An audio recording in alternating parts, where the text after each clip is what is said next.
어떤 사람이 이런 질문을 합니다. 교회 공동체가 세상 공동체보다 더 아름답고 사랑이 넘쳐야 하는데 오히려 그 반대인 것 같습니다. 정말 씁쓸합니다. 도대체 왜 이러는 걸까요? 라고 질문을 합니다. 이 질문에서 대답을 찾지 못하면 사랑 많은 교회를 찾으러 떠나는 사람도 있고 심지어 교회를 떠나는 사람도 있습니다.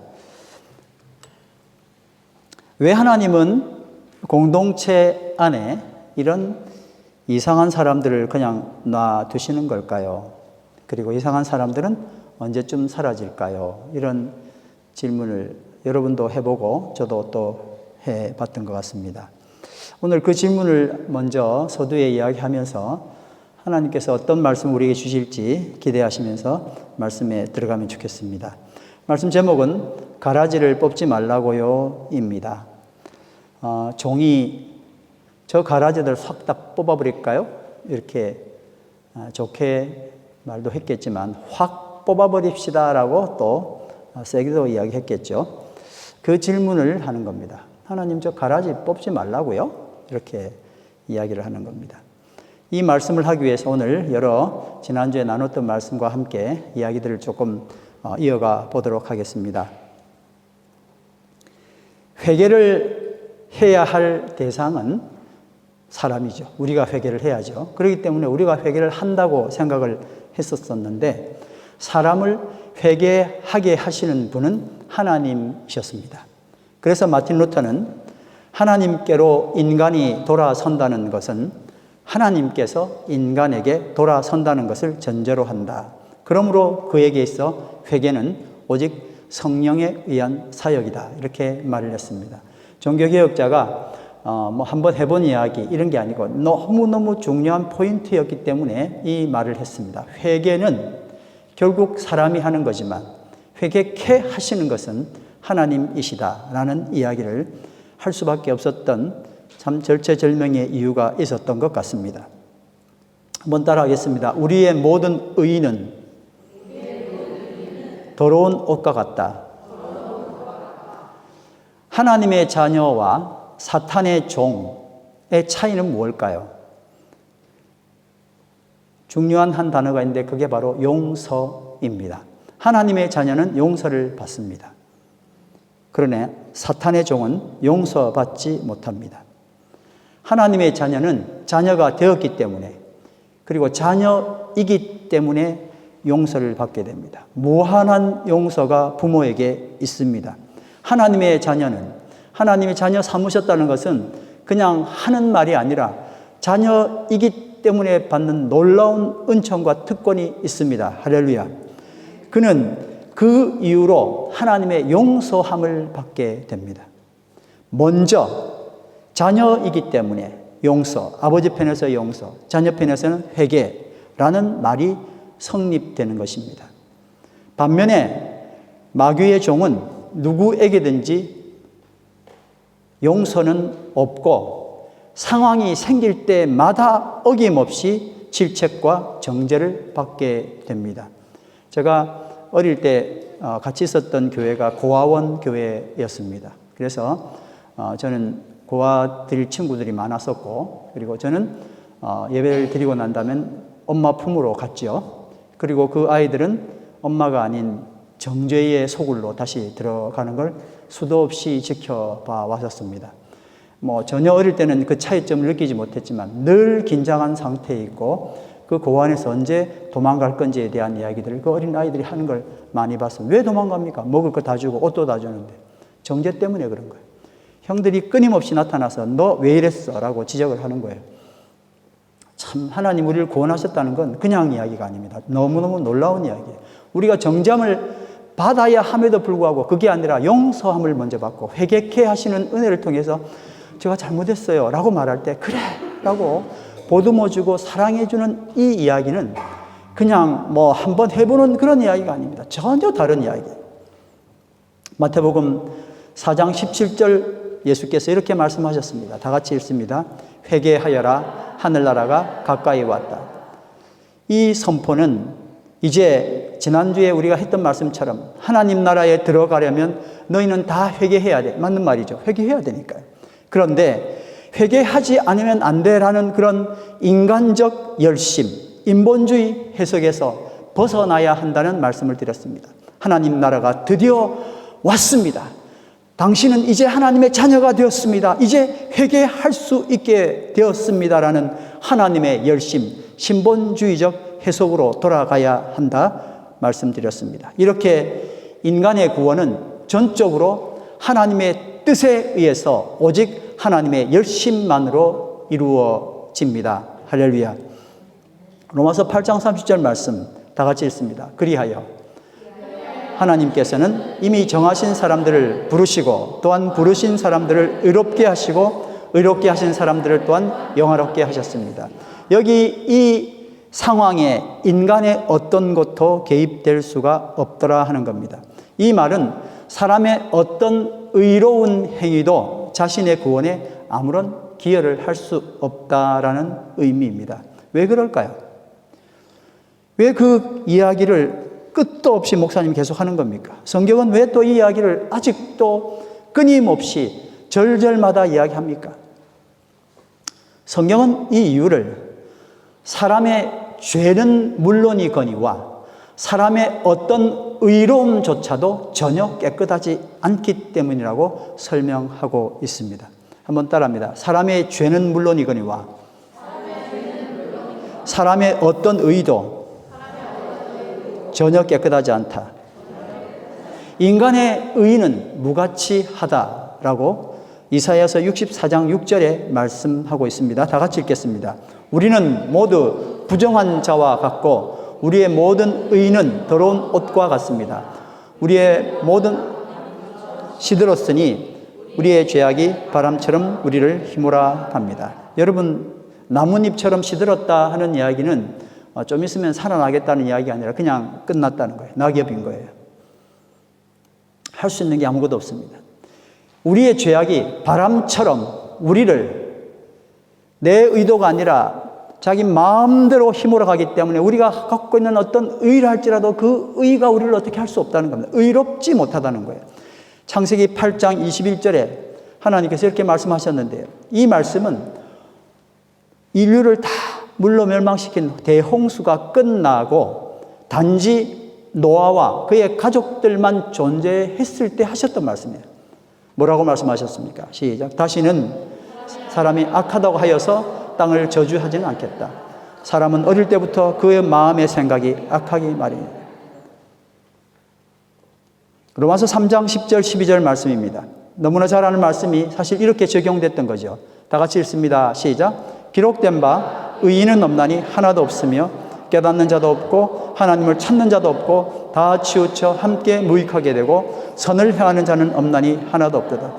네, 선을 행하는 사람이 있고 선을 행하지 않는 사람도 있는데 선하지 않는 사람 편에서 볼 때 의인이 아무도 없는 거예요. 그래서 정말 아무도 무익한 일만 하지 선한 일을 하지 않는다 하고 이쪽만 우리가 그동안 봐왔어요. 근데 그게 아니고 그냥 사람이 그렇다고요. 의롭지 못하다고요. 하나님을 찾는 자도 없고 함께 치우친다고요. 선을 행하는 자가 없는데 하나도 없다고. 이게 로마서에 기록했지만 기록된 바라고 말한 건 구약 성경에 있는 말씀을 인용하는 것이죠.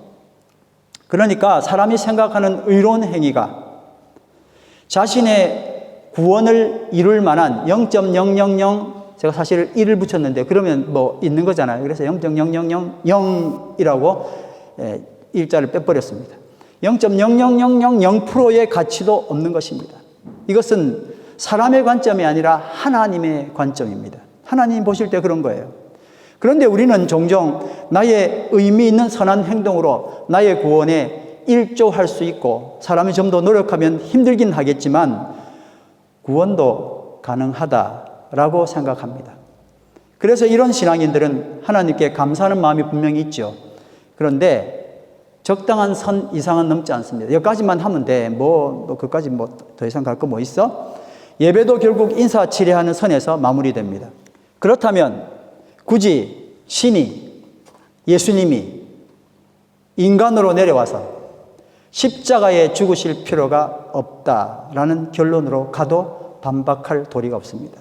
우리가 예수님의 십자가를 부인하지는 않잖아요. 그리고 그분이 왜 십자가에 달리신지에 대한 이 상황은 너무나 잘 이해하잖아요. 그런데 인간의 어떤 조그만 의가 자기 구원을 이룰 수 있다면 십자가를 현저히 배격하고 욕하는 겁니다.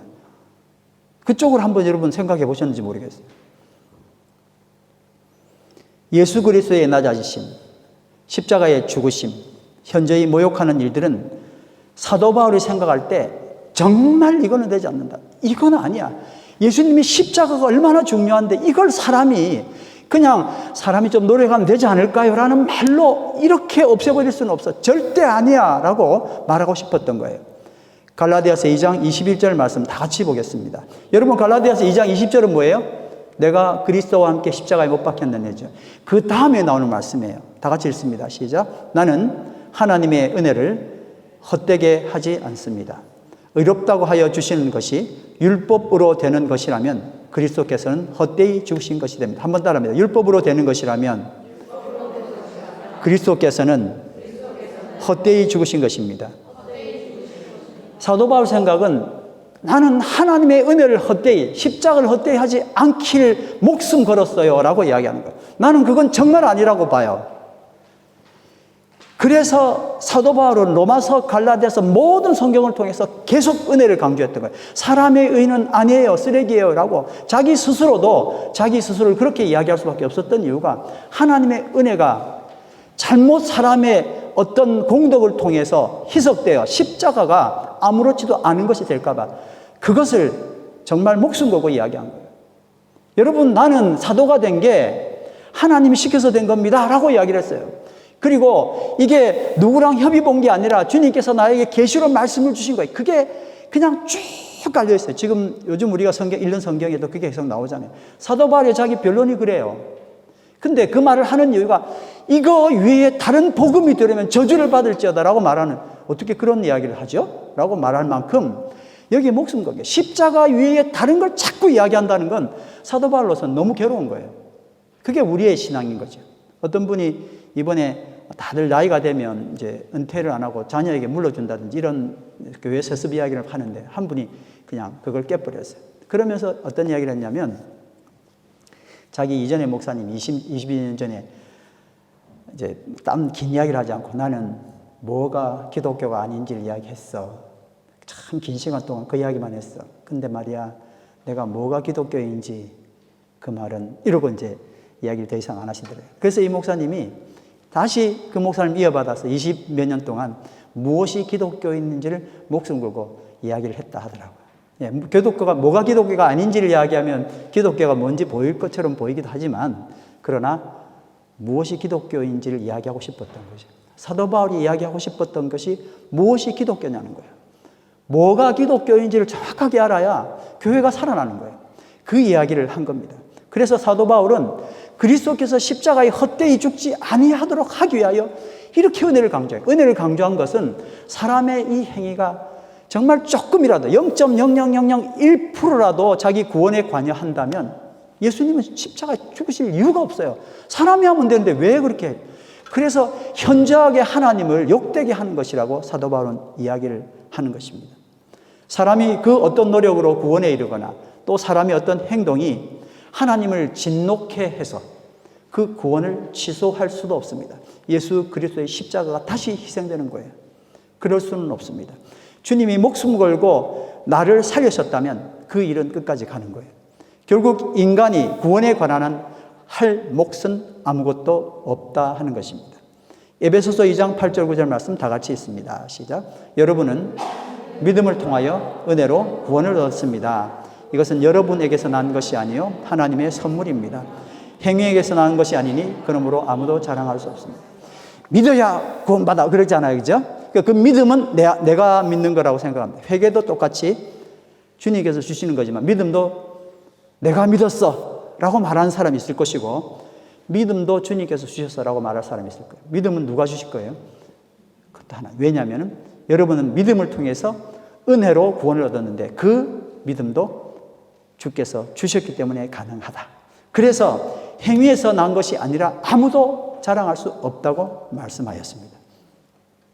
여러분, 후회와 비슷한 게 회개인데 후회와 회개를 한번 비교를 해보고 싶습니다.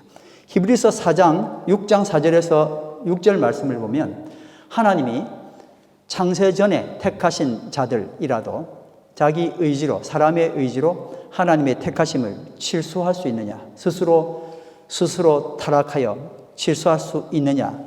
어떤 분들은 이렇게 주장합니다. 이렇게 주장하는 이유가 다 있어요. 교회에 여전히 이렇게 주장하는 사람 많은 이유는 사람들이 정말 죄송하지만 개판으로 살아요. 크리스찬들이 너무 이상해요. 그러니까 너 그러면 죽어라고 이야기하고 싶은 거죠.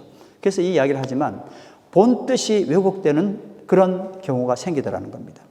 만약에 인간의 의지로 자기 구원을 이렇게 하나님이 선택하신 구원을 선택할 수 있었던 그것을 사람도 선택하여 자기 구원을 취소할 수 있느냐? 만약에 그게 옳다면 성경은 스스로 모순이 되는 거예요. 모순된 걸 우리가 잡을 수는 없죠. 자기 믿는 대로 어떤 사람은 돼, 어떤 사람은 안 돼라고 이야기하는 걸 모순을 그냥 놔둘 수는 없는 겁니다. 성경은 한 말씀을 하는 거니까요. 자, 그래서 히브리서 4장 6장 4절에서 6절 말씀 한번 보겠습니다. 여러분 처음 보신 분도 있을 것이고 또 여러분 보신 분도 계시겠죠. 다 같이 읽습니다. 시작. 한번 빛을 받아서 하늘의 은사를 맛보고 성령을 나누어 받고 또 하나님의 선한 말씀과 장차 올 세상의 권능을 맛본 사람들이 타락하면 그들을 새롭게 해서 회개에 이르게 할 수 없습니다. 그런 사람들이야말로 하나님의 아들을 다시금 십자가에 못 박고 욕되게 하는 것이기 때문입니다. 여러분, 히브리서는 누구에게 쓰여진 걸까요? 히브리서니까 히브리 사람에게 쓴 거예요. 이 사람들은 제사나 구약에 대해서 너무나 잘 아는 사람들에게 이 이야기를 쓴 겁니다. 그런데 말씀을 전했더니 아니요, 구약 제사 그대로 지내야 됩니다. 매일매일 지내는 제사를 드려야만이. 근데 그건 어떻게 끝난 거예요? 예수 그리스도의 단 한 번의 죽으심으로, 히브리서 이야기가 그거예요. 그죠? 단 한 번 죽으심으로 모든 제사가 끝났다는 이야기를 하는 거예요. 주님의 한 번 죽으심을 보여주기 위하여, 십자가의 죽으심을 보여주기 위해서 히브리서가 쓰여졌는데, 히브리서를 받는 독자들은 그게 아닌 거예요. 계속해서 제사를 드려야 된다는 겁니다. 이 이야기들을 지금 하면서 예수 그리스도의 십자가에 못 박히신 것을 현저하게 욕한다는 이야기로 이렇게 마무리를 지은 겁니다. 그 뒤에 말씀 더 있지만 이제 여기만 좀 읽었습니다. 여러분 한번 생각해 보죠. 성경에서 한번 빛을 받고 하늘의 은사를 맛보고 성령을 나누어 받고 또 하나님의 선한 말씀과 장차 올 세상의 권능을 맛본 사람들 여럿 있습니다. 구약 성경에는 누가 있을까요? 사울 왕이죠. 대표적인 분이 사울 왕입니다. 하나님의 빛을 본 사람이죠. 심지어 뭐도 했습니까? 물론 악신이 들려서 다윗을 죽이려고 여러 번 했었지만 많은 성령의 무리들이 있었을 때는 또 막 예언도 하고 그런단 말이에요. 누구라고요? 이분이 사울 왕이었어요. 결국 사울 왕은 자살로 삶을 마감했습니다. 여러분 신약에서 대표적인 사람은 누굴까요? 가룟 유다입니다. 여러분 가룟 유다는 예수님의 제자로서 예수님 옆을 지켰으니까 분명 빛을 본 사람이죠. 저희는 예수님 당대에 살지도 않았고 지금 이렇게 말씀으로만 보고 있으니 가룟 유다에 비하면 가룟 유다는 대단한 사람입니다. 그렇죠? 당연히 많은 영적인 것들을 아주 많이 맛을 보았다 하는 겁니다. 그런데 그는 주님과 함께 있는 기간 동안 예수님께 단 한 번도 주님이라 부른 적이 없었습니다. 그저 랍비라는 호칭을 사용했습니다. 거기서 그거 아닙니까? 그렇게 생각할 수 있겠지만 사실은 좀 다릅니다. 베드로는 다 같이 주는 그리스도시요 살아계신 하나님의 아들입니다. 베드로의 이 고백과는 정말 현저하게 비교됩니다. 베드로가 실수가 많았었어요. 그러나 베드로는 당신은 주님입니다라고 주를 고백했던 사람이에요. 그러나 정말 똑똑했던 예루살렘 출신, 시골 출신 아닌 예루살렘 아주 괜찮은 출신이었던 가룟 유다는 한 번도 주라고 고백한 적이 없어요. 그냥 선생님입니다. 이렇게 가룟 유다는 그의 삶의 주인이 자기 자신이었습니다. 베드로는 예수님을 부인한 후에 통곡했습니다. 그런데 그 통곡은 자신의 연약함을 이미 아신 예수님의 배려, 너는 닭 울기 전에 나를 부인할 거야 라는 그 자신만만한 그 베드로에게 주님께서 말씀해 주신 거잖아요. 닭 울음소리를 듣고 이게 주님께서 나에게 말씀하셨던 나의 연약함을 아시는, 그러나 나를 여전히 용서하신다는 그 사인이구나 라는 걸 깨달았습니다. 베드로는 한번 따라합니다. 예수님 주도적인 의지로 회개에 참여했다. 근데 가룟 유다는 회개가 아니라 자기 주도적인 의지입니다. 예수님 주도적 의지가 아니라 자기 주도적인 의지로 후회했어요. 주도적인 모습으로 죽었어요. 그게 뭡니까? 자살이죠. 마태복음 27장 3절에서 5절 말씀 보겠습니다. 그때에 예수를 넘겨준 유다는 그가 유대 판결을 받으신 것을 보고 뉘우쳐 그 은돈 30립을 대제사장들과 장로들에게 돌려주고 말하였다.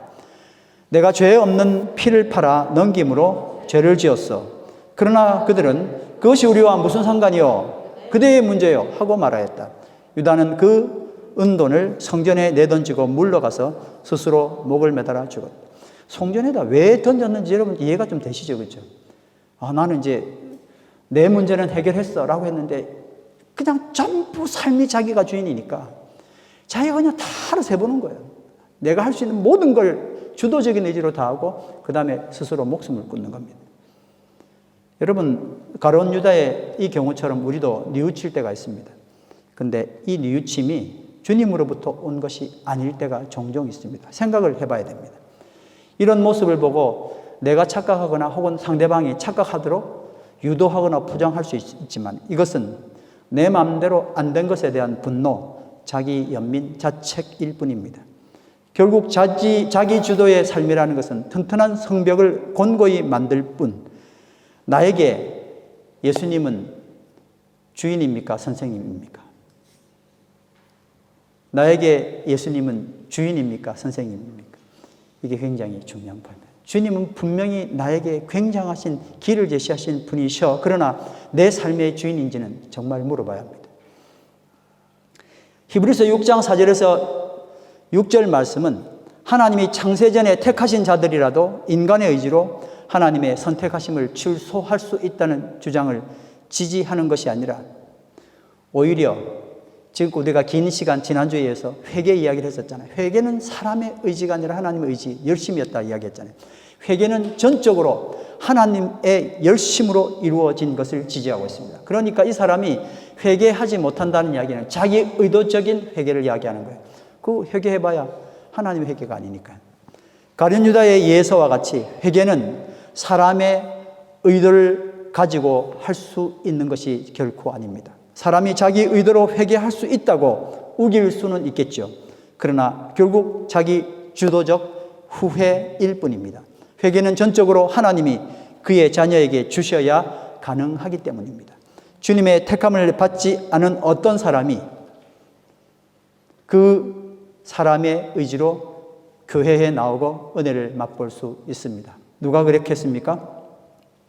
성경의 출애굽기에 보면 중단 잡족이 이스라엘 사람들이 복을 받기 시작하네, 나도 따라가야지 하고 나온 사람들이 많이 있습니다. 참 그분들이 일으켰던 얼마나 많은 문제들이 있었습니까? 그렇죠?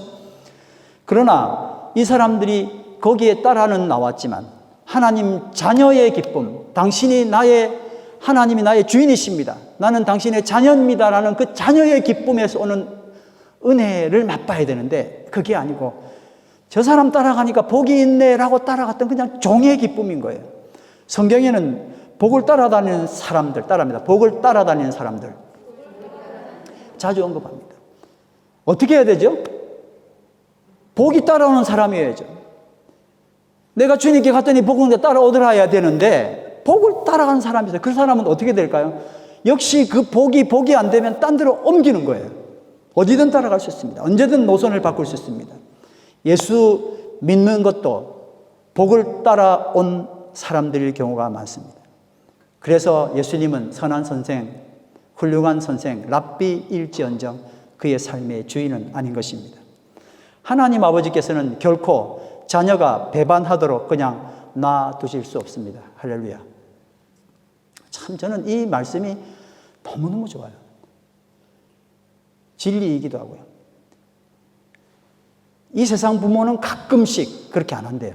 그게 성경에 나오는 이야기죠. 안 하지만 나는 절대 그렇게 하지 않는다. 내가 자녀 삼은 이상 나는 절대 어떤 자녀도 내가 놓치지 않는다. 반드시 그를 구속하고 내가 반드시 그를 잡아 올려서 구원할 거야 라는 게 하나님의 의지예요. 할렐루야. 주님께서 십자가의 피로 나를 낳으셨어요. 우리가 부모의 모태로부터 피를 통해서 우리가 나아지지 않았습니까? 마찬가지로 죄인인 우리가 예수 그리스도의 십자가의 피로 하나님의 은혜로 자녀가 되었기 때문에 더더욱 그렇습니다. 절대 우리를 포기하지 않으십니다. 로마서 8장 38절 39절 말씀 다 같이 읽습니다. 나는 확신합니다. 죽음도 삶도 천사들도 권세자들도 현재일도 장래일도 능력도 높음도 깊음도 그 밖에 어떤 피조물도 우리를 우리 주 예수 그리스도 안에 있는 하나님의 사랑에서 끊을 수 없습니다. 아멘. 여러분 장래일도 현재일도 능력도 높음도 깊음 이건요 온우주에 어떤 요소가 들어와서 너 그따로 살면 하나님 자녀에서 떨어져라고 말하는 것에서 끊어낼 수 없다는 정말 대단한 확신을 사도 바울이 이야기를 하고 있는 거예요. 그러면 왜 하나님께서는 히브리서 6장 4절에서 6절 말씀 택하신 자들에게 어떤 신앙적 유익을 주기 위해서 이 말씀을 하셨을까 한번 생각을 해보는 거예요. 세 가지 이유로 말씀을 드리겠습니다. 첫 번째는 성도가 실제로 타락할 수 있다는 이야기가 아니라 이 말을 통해서 오히려 성도가 하나님의 자녀로 부르신 그 부르심을 굳게 하라고 독려하는 말. 제가 좀 전에 말씀드린 것처럼 하나님은 절대 그렇게 하지 않으세요. 하나님 반드시 자기 자녀를 붙듭니다. 여기 있는 어떤 부모가 자녀 포기할 부모 있습니까? 사람도 그렇게 하지 않아요. 사람도. 하나님은 절대 그렇게 하지 않습니다. 내가 딴 길 가면 죽죠. 가서 구원해 내더라도 내가 죽을지언정 포기하지 않는 게 그게 부모입니다. 베드로서 1장 10절 11절 말씀. 정말 너무 아름다운 말씀이에요. 시작. 그러므로 형제들아 더욱 힘써 너희가 부르심과 택하심을 굳게 하라. 너희가 이것을 행한즉 언제든지 실족치 아니하리라. 이같이 하면 우리 주 곧 구주 예수 그리스도의 영원한 나라에 들어감을 넉넉히 너희에게 주시리라. 부르심과 택하심을 붙들면서 나 데리고 가는 건 맞아요. 이걸 이야기하는 게 아니고 하나님은 결코 나를 포기하지 아니하신다는 그게 있으면요 우리는 어디로 갈 수 있어요? 배반했어도 아버지 집으로 돌아갈 수 있습니다. 아버지는 내가 이 생쇼를 하고 그렇게 못된 짓을 했음에도 돌아가도 왔냐 이럴 뿐이야 라는 희망이 있는 거예요. 되게 못됐어. 어떻게 인간이 저럴 수 있어 라고 할지라도 그것까지 다 포함하여 주님께서 나를 위하여 십자가에 달리셨다는 겁니다. 이 사랑 때문에 사실은 둘째 아들이 돌아온 거예요. 아버지 재산 몰고 그냥 간 게 그렇게 누구나 있을 수 있는 일이죠. 이렇게 할 수 없는 거예요. 정말 못된 짓이잖아요. 지가 아버지나 죽이고 간 거지. 그런 상황이라 할지라도 최악의 상황을 말한 거예요. 그런 상황이라 할지라도 주님은 그를 돌아오게 만드신 분이에요. 그리고 그에게 오자마자 그가 무슨 신소를 해도 딱 덮어주면 너는 내 아들이야. 양 잡아라, 소 잡아라, 다 잡아라. 옷을 입혀라, 반지를 끼워라, 신발을 신겨라. 완전히 회복시키시는 것이 하나님 아버지께서 나에게 해주시는 은혜입니다. 그걸 우리는 끝까지 굳게 견고하게 잡고 흔들리지 않아야 한다는 것입니다. 둘째, 교회 안에는 참 성도뿐만 아니라 거짓 성도인 가라지가 있다는 것입니다. 이게 오늘 우리 주제와 제목하고 좀 결을 같이 하는 거죠. 마태복음 13장 29절 30절 말씀 다 같이 보겠습니다. 알곡과 가라지가 같은 기간 같은 장소에서 자라나는 모습을 지금 이야기하는 거예요. 주인은 시작. 주인은 가만두어라. 가라지를 뽑다가 밀가지 뽑으면 어떻게 하겠느냐. 추수 때까지 둘 다 함께 자라도록 내버려 두어라. 추수할 때에 내가 추수꾼에게 먼저 가라지를 뽑아 단으로 묶어서 불태워버리고 밀은 내 겉간에 거둬들이라 하겠다. 자, 이건 정말 농부로서는 있을 수 없는 이야기예요. 아니 가라지는 빨리 뽑아야죠. 이 말씀은 마태복음 22장의 혼인잔치 부위에서 나오는 주님의 말씀 청함받은 자가 있고 그리고 택함받은 자가 있다는 말씀입니다. 이거는 전에 제가 한번 드렸던 말씀인 것 같습니다. 같이 한번 읽어볼까요? 13절, 14절 시작. 임금이 사환들에게 말하되 그 손발을 묶어 바깥 어두운 데로 던져 거기서 슬피 울며 이를 갈게 되리라 하니라. 청함을 받은 자는 많되 택함을 입은 자는 적으니라. 이 사람은 왜 슬피 울며 이를 갈았습니까? 다른 사람들은 전부 다 주인이 베풀어 주신 옷, 잔치에 합당한 옷을 입었는데 자기만은 뭐 했어요? 내 옷이 그래도 괜찮잖아. 내가 얼마나 노력하고 산 줄 알아? 내 옷 정말 괜찮아 하고 자기 옷을 입고 고집했기 때문에 이 사람 쫓겨났습니다. 세 번째입니다. 성도의 실족함을 면하게 하기 위해서입니다. 두 번째 경우가 있죠. 교회 안에 가라지가 있다는 겁니다. 현실적으로 교회 안에 있는 이 상황들, 제가 처음에 서두에 했던 질문처럼 왜 교회가 이렇게 사랑도 많아야 되고 이해도 많아야 될 교회가 이렇게 엉망이에요? 너무 실망스러워요. 라고 말하는 이 상황을 예를 들어 초신자가 직면했을 때 어떻게 하겠냐는 겁니다. 여러분, 하나님은 왜 가라지를 교회 안에 두신 걸까요? 마태복음 13장 28절에서 30절 말씀 다 같이 한번 또 읽어보겠습니다. 주인이 종들에게 말하기를 원수가 그렇게 하였구나 하였다. 누가 그렇게 했다고요? 이게 포인트예요. 우리 안에 생각지도 못한 뭔가가 왔을 때 사탄이 이 일을 한다는 겁니다. 계속 있습니다. 시작. 종들이 주인에게 말하기를 그러면 우리가 가서 그것들을 뽑아버릴까요? 하였다. 여러분, 이게 우리 생각이죠. 공동체 내에 저거 뽑아버려야 되겠다. 주인은 어떻게 대답했습니까? 아니다. 시작. 아니다. 가라지를 뽑다가 가라지와 함께 밀까지 뽑으면 어떻게 하겠느냐? 추수 때까지 둘 다 함께 자라도록 내버려 두어라. 추수할 때에 내가 추수꾼에게 먼저 가라지를 뽑아 단으로 묶어서 불태워버리고 밀은 내 곳간에 거두드리라고 하겠다. 정말 농부로서는 안 하는 일입니다. 가라지를 먼저 뽑죠. 뽑아야 한꺼번에 추수가 되죠. 근데 이 농부는 무슨 걱정을 했습니까? 가라지를 뽑다가 밀도 뽑힌다. 밀에 대한 무한한 사랑이 거기 포함되어 있는 겁니다. 밀을 위한 가라지인 겁니다. 이 비유를 어떤 분이 뭐라고 이야기했냐면 종들의 성실성에 대한 주인의 거부라고 이야기했습니다. 이 가라지 비유가 뭐라고요? 종들의 성실성에 대한 주인의 거부. 종들은 다른 면에서는 별로 성실한 걸 모르겠는데 이는 뭐 가라지 뽑는 거는 정말 대드는 거예요. 이건 뽑아야 됩니다. 이 뽑아야 되지 않겠습니까? 아니, 뽑지 마. 아니요, 뽑아야 되는데 저건 뽑아야죠. 이 성실성에 대한 주인의 거부 절대 하지 말라고 이야기한다는 거예요. 하나님이 생각하시는 교회는 알곡만 가득 찬 교회인 줄 알았더니 그게 아니더라 하는 겁니다. 알곡되기 위해서는 가라지가 필요합니다. 마치 여러분 잘 한번 생각해 보십시오. 에덴 동산의 선악과 개념과 비슷합니다. 끝없이 다른 사람의 잘못이 눈에 들어오고 그래서 그를 뽑아버리고 싶은 마음이 항상 자리하고 있지만 하나님은 그것을 뽑지 말고 추수 때까지 그대로 두라고 하십니다.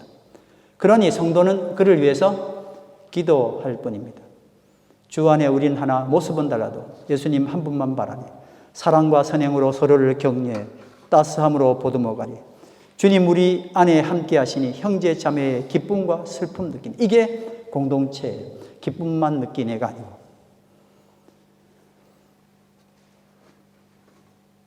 주님 우리를 통해 계획하신 일 부족한 입술로 다 같이 찬양하게 하시니 부족한 입술로 비난하고 이리 나와가 아니고 찬양하게 하시니입니다. 세상의 유혹 시험이 나를 정말 고통스럽게 할 때도 한번 따라 전쟁은 나에게 속한 것이 아니니 전쟁은 하나님께 속한 것이니. 근데 지금까지 전쟁 치고 왔잖아요. 그래서 힘들었던 것 같아요. 제가 이제 그 찬양, 우리 그 경배 찬양을 들었는데, 야, 그래, 뭐, 주님 내가 힘듭니다. 그렇게 했는데, 찬양을 안 하고 전쟁을 했더라고. 그러니까 힘들죠. 전쟁은 하나님께 속한 것이니 하고, 그 전쟁의 상황에서 손을 들어버리고, 이게 여호사밧 왕과 연관된 전쟁인데, 자, 전쟁 이제 좀 있으면 끝났어요. 하나님께 여호사밧이 이제 우리는 다 죽었습니다. 그렇게 기도했더니 하나님이 말씀을 주셨어요. 그래가지고 나가서 여호와는 위대하시다, 강대하시다 그렇게 찬양해. 전쟁해야 되는데 아니 전쟁할 거 없어. 그냥 성가대 가운 딱 입고 가서 찬양해. 그래 전쟁터에서 이거는 리얼한 상황이거든요. 전쟁터에서 노래 불렀다니까 이 사람들이. 총 가지고 나가야죠. 칼을 들고 가야죠. 전쟁해야죠. 한판 해보자 하고 주님 힘을 주시옵소서 하고 나가야 되는데 그게 아니고 하나님은 위대하다. 여호와는 위대하다. 이렇게 찬양을 하고 이제 총에 맞지 뭐 화살에 맞을지 모르는 그 성가대 가운을 입어서 무슨 뭐 방패와 투구와 갑옷을 입은 것도 아니고요. 찬양만 했다고요. 그걸 이야기하는 거잖아요. 그죠? 전쟁은 하나님께 속했지 나에게 이게 하나님께서 나를 구원하신 이유예요. 네가 전쟁하지 말고 전쟁은 누가 한다고요?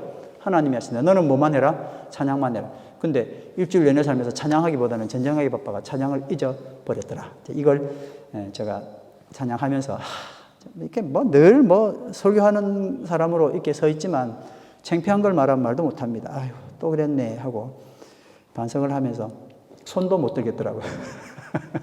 정말 죄송했었습니다. 미운 놈, 미숙한 놈 다 골라 뽑아버리면 아름다운 공동체가 이루어질 것 같습니다. 사실 힘들죠. 전쟁도 해야 되고. 이런 공동체는 죄송하지만 하나님이 원하시는 공동체가 아니더라입니다. 우리 청년들 가운데서도 교회의 비리를 보고 또 교회가 막 싸우는 걸 보고 이러면 저거 맞나 싶고 우리가 청년 때 혹은 또 그런 시기에 했던 고민들이잖아요. 나는 멋진 공동체에서 신앙생활 해볼 거야. 근데 오늘 말씀 보니까 그게 아니더라고요. 하나님이 원하시는 공동체는 미운 놈, 약한 놈, 미숙한 놈 다 뽑아버리는 공동체가 아니라 이 공동체가 같이 가는 겁니다. 공동체 이론에 대해 서로 정죄하기 시작하면 하늘나라는 극심한 고통으로 아플 수밖에 없습니다. 너무나 시원치 않은 사람들만 모였으니까 지속적으로 문제를 야기시키는 것 같습니다. 그러나 주님이 나에게 허락하신 공동체이며 내가 견뎌야 하는 공동체인 것을 믿고 선포하며 추수 때까지 나가는 것이 하나님이 기뻐하시는 공동체입니다. 와, 이제 힘들어 죽겠네. 이제 큰일 났죠. 근데 이거더라고요. 이게 오히려 힘 안 드는 방법이에요. 제가 다시 한번 좀 읽겠습니다. 주님께서 나에게 허락하신 공동체는 내가 견뎌야 하는 공동체. 선포하며 추수 때까지 나가는 공동체. 이게 내가 기뻐하는 공동체일지는 몰라도 하나님이 기뻐하는 공동체이어야 그게 성공하는 공동체예요. 할렐루야. 한번 따라하면 좋겠습니다. 이런 공동체를 주신 하나님은 선이시다. 정말. 아까 우리가 전도사님하고 함께 이제 교동문 읽었잖아요. 거기 폭풍이 일어나고요. 막 양들 낙태시키고요. 막 이래요. 그 말씀이 그리 나오잖아요. 백향목은 왜 쓰러뜨리세요? 하나님이 그냥 좀 잘 자라도록. 근데 성경은 성경이에요. 백향목을 그냥 다 빠삭버리시고 그리고 우리는 뭐라고 한다고요? 하나님께 영광. 그게 오늘 우리 읽었던 그 29장, 시편 29편에 나오는 말씀이에요. 하나님은 선이십니다. 할렐루야. 선하시다가 그 정도로 끝나는 게 하나님은 선이세요. 그래서 그렇게 일어난 모든 것들을 보고 이건 하나님의 영광 이렇게 선포할 수 있는 게 우리의 모습이에요. 그 우리 눈에 차지 않고 비리처럼 보이는 그 모든 것에 하나님은 역사하신다. 하나님 앞에서는요 액시던트가 없습니다. 전부 다 필연입니다. 한번 더 하나님 앞에 모든 것은 필연이다. 그렇기 때문에 우리는 하나님이 지금 현재 이 공동체에 허락하신 모든 것은 선하다고 선포하고 이 선을 하나님께서 허락하셨기 때문에 내가 이것을 고백하는 것이 바로 우리의 선이 되는 겁니다. 로마서 15장 1절 2절 말씀 다 같이 있습니다. 믿음이 강한 사람은 시작 자기 좋을 대로 하지 말고 믿음이 약한 사람의 약점을 돌보아 줘야 합니다. 우리는 저마다 이웃의 뜻을 존중하고 그의 이익을 도모하며 믿음을 북돋워 줘야 합니다. 가라지 비유는 교회 안에 여전히 존재하는 악으로 비롯된 실망에 대한 답을 줍니다. 가라지와 밀이 추수 때까지 같이 자라듯이 교회 공동체도 주님이 허락하셨기 때문에 그렇습니다. 더구나 의인과 악인의 구분과 옳고 그름을 심판하는 것은 인간이 침범할 부분이 아닙니다. 에덴 동산 중앙, 너무나 잘 보이는 곳에 선악과가 위치해 있듯이 가라지는 너무나 잘 보이는 곳에 위치해 있습니다. 그래서 내가 원하면 언제든지 먹을 수 있습니다. 그러나 그 열매를 먹지 않으므로 내가 내 삶의 주인이 아니라 하나님이 주인이심을 실현하며 사는 것처럼 우리도 이 공동체 내에서 그 선악과가 있으므로 그렇게 사는 것이 주님을 고백하는 방법입니다. 할렐루야. 더구나 이 말씀에 귀를 기울일 필요가 있습니다. 다 같이 있습니다. 아니다. 가라지를 뽑다가 가라지와 함께 밀까지 뽑으면 어떻게 하겠느냐. 이 말씀에서 사람의 섣부른 판단으로 만약에 다 뽑아봐 그러면 가라지 뽑다가 시원찮은 밀도 뽑아낼 거 우리는 진짜 그렇게 할 거예요. 맞죠? 만약에 주님이 너 뽑아, 가라지 뽑아, 당장 뽑아, 보기 싫어 죽겠어 이러면 가라지 뽑다가 시원찮은 밀 다 뽑아버린다니까요. 그게 우리 모습이잖아요. 시원찮은 알곡임에도 하나님이 선택하신 알곡이 상하게 두실 것을 상하게 두는 걸 보실 수 없는 하나님의 관여하심. 세상의 모든 농부들은 가라지를 추수 때까지 두고 기다리지 않습니다. 그러나 하나님만 이렇게 하셨습니다. 하나님의 뜻입니다. 가라지는 교회 공동체 안에서만 발견되는 문제가 아니라 죄송하지만 내 모습 속에서도 발견됩니다.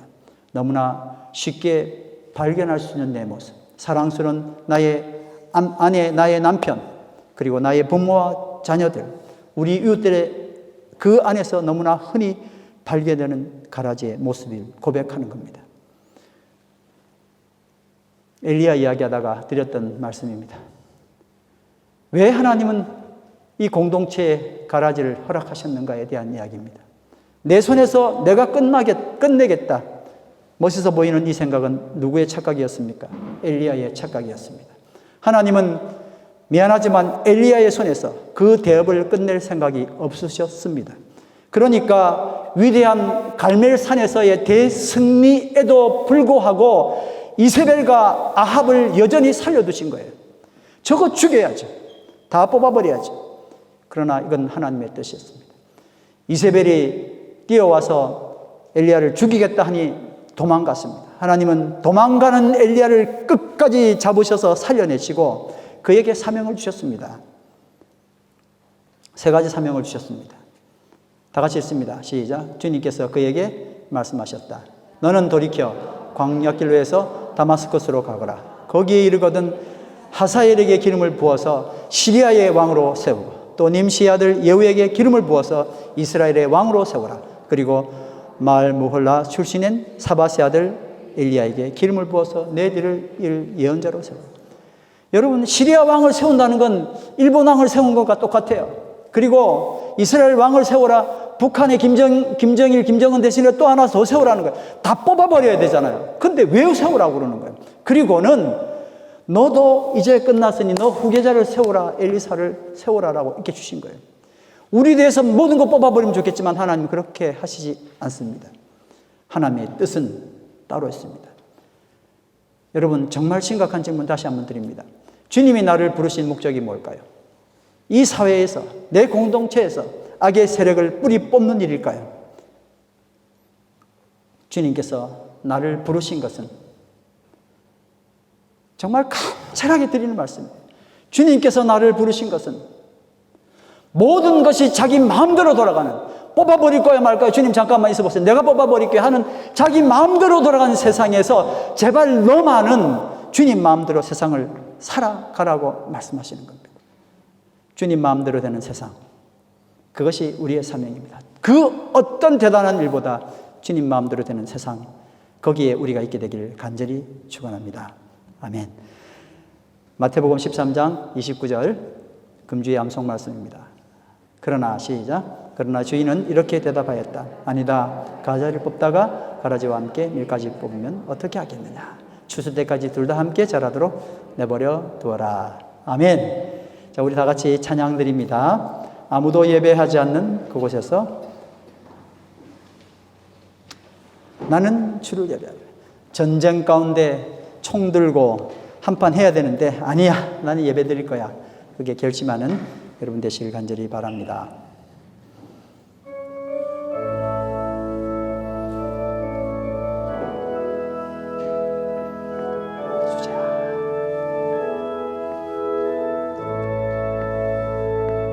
아무도 예배하지 않는 그곳에서 주를 예배하리라.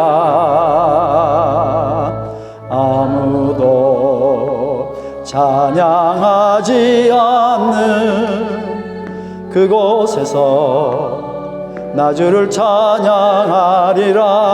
누구도 헌신하지 않는 그곳에서 주께 헌신하리라. 누구도 증거하지 않는 그곳에서 나 주를 증거하리라. 내가 밟는 모든 땅 주를 예배하게 하소서. 주의 보혈로 덮어지게 하소서. 내가 선이고 주의 거룩한 곳 되게 하소서. 주의 향기로 물들이소서. 오늘 우리 말씀을 생각하시면서 다 같이 합심하여 기도하겠습니다. 하나님,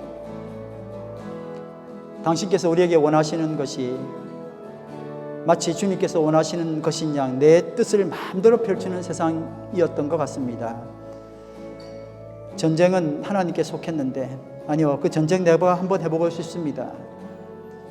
우리를 지으신 목적이 찬양하라고 지으셨는데 아니요, 내가 전쟁해보겠습니다. 그러더니 찬양을 잃어버리고 우리는 피투성이가 된 채 또 이렇게 교회에 나와서 우리의 상처를 싸매주시는 하나님과 대화하고 있습니다.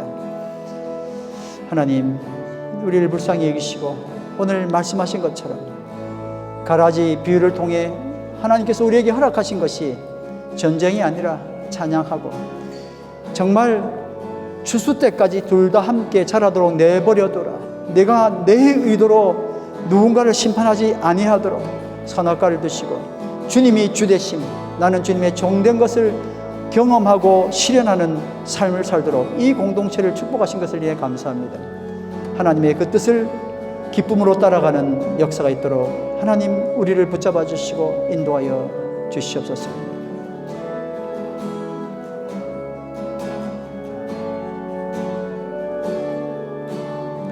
아무도 예배하지 않는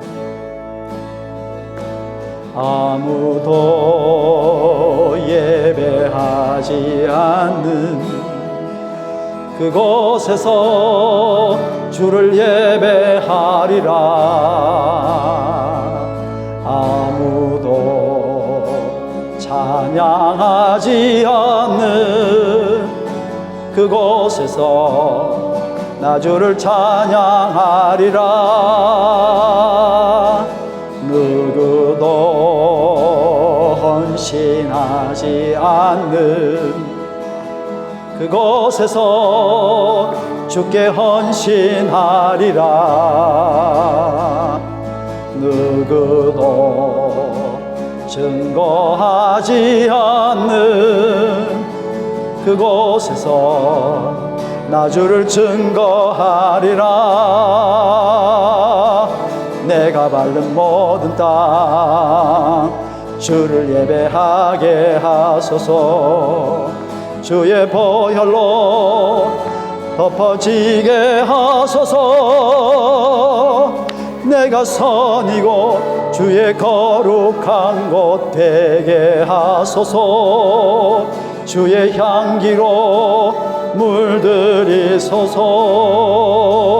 물들이소서. 아름다운 공동체를 다 원하고 하나님 기뻐하시는 공동체 되기를 원했지만 내 뜻을 많이 거기에 넣었기 때문에 우리는 많은 고통 가운데 있었습니다.